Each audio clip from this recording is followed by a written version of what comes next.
일반적인 웅덩이와 수렁에 빠져도 그곳을 헤어나오기가 힘든 상황인데, 오늘 이 시편 기자는 기가 막힌 웅덩이와 수렁에 빠져 있다라고 표현을 한 것입니다. 인생의 끝이 될 수 있는 웅덩이와 수렁이고 인간의 한계를 처절하게 경험하는 곳이다, 이렇게 말씀드릴 수 있습니다.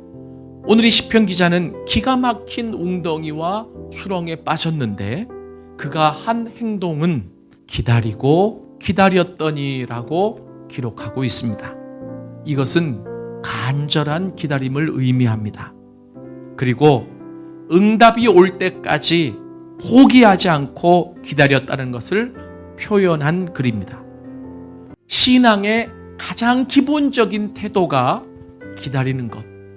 그러나 많은 사람들이 기다리기를 포기하는 이유는 조급함 때문입니다. 빨리 이 상황을 끝내고 싶기 때문이죠. 동일하게 연약함이 있고 동일하게 죄성이 있는데 기다리라는 그 옳은 말만 듣고 기다릴 수 있는 힘이 우리에게 생겨날 수 있습니까? 없습니다. 그래서 오늘 이 시편 기자는 그 힘을 어떻게 표현하냐면 부르짖었다라고 표현하고 있습니다. 울면서 그 하나님 앞에 호소하면서 기다렸다라고 하는 것이죠. 한마디로 기도입니다. 기도가 없는 삶은 기다림이 없는 삶입니다. 기도가 있어야 기다릴 수 있습니다.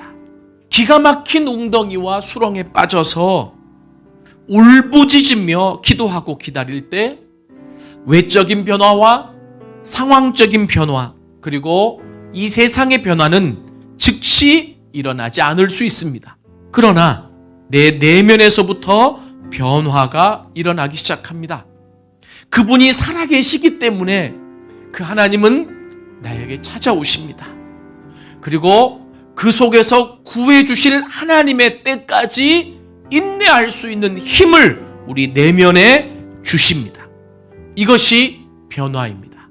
살아계신 하나님을 바라보며 울부짖었을 때 외면적으로 변화되는 것은 없어요.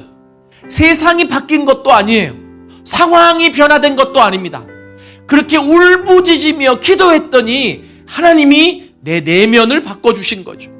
조급했던, 죽을 것 같았던, 긴장했던, 힘들었던 내 내면을 만져주시면서 담대하라, 그리고 평안하라라고 말씀해 주시는 그 하나님을 경험하게 되는 것입니다.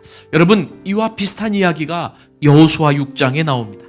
여호수아 6장에 보면 이스라엘 백성들이 가나안 땅을 최초로 점령하기 위해 싸운 전쟁이 나오는데 여리고성을 점령하는 일이었습니다. 실은 이 싸움은 무기를 사용한 전쟁이 아니었습니다. 그것은 하나님을 기다리는 것이었습니다. 하나님의 시간까지 인내하면서 하나님이 원하시는 일을 행하는 것이었죠. 여러분, 눈에 보이는 성이 너무나 견고하고 그리고 무너질 것 같지 않지만, 그러나 하나님이 시키는 대로 계속해서 이 눈은 하나님의 임재의 상징인 법궤를 바라보고 귀는 하나님이 불게 하신 나팔 소리를 들으며 그 의미를 마음속에 되새기고, 그리고 현실적으로 보이는 그 외관들 때문에 생겨날 수 있는 불평과 원망은 입을 닫아버린다. 이것은 훈련이었습니다. 하나님의 사람이 되는 철저하게 기다릴 수 있는 훈련이었습니다. 현실만 바라보고 불평하고 원망하는 자는 기다릴 수가 없습니다.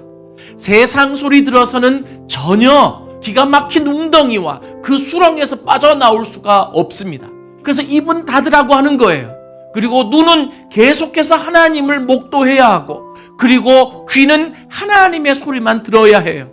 이러한 일들이 하루가 지나고 이틀이 지나면 외적인 성이 무너질 어떤 상황의 반전은 일어나지 않지만 내면이 변화되는 거예요. 일곱째 날 7바퀴를 돌 때 소리를 지르라고 하는 것은 하나님의 배려였던 것 같습니다. 그 이스라엘의 모든 백성이 그 내면의 변화가 있을 때까지 기다린 거죠. 그리고 이스라엘의 집약된 이 변화된 마음을 입을 열어서 한마디로 표현한 소리가 바로 그 소리였습니다. 이스라엘 한 민족의 집약된 찬양과 집약된 예배가 결국은 여리고성을 무너뜨린 겁니다. 결국 일곱째 날 일곱 바퀴를 돌며 큰 소리를 질렀던 이스라엘과 그리고 기가 막힌 웅덩이와 수렁에 빠져 있었던 이 다윗이 하나님의 건지심과 동시에 새 노래를 불렀다라고 하는 것은 일맥상통한. 지금은 기가 막힌 웅덩이와 수렁에 빠져 있다고 할지라도 울부짖으며 하나님의 때를 기다릴 때 하나님은 나를 그 수렁에서 끌어내실 것이고 나의 발을 반석 위에 세우시사 새 노래를 부르게 하실 것입니다.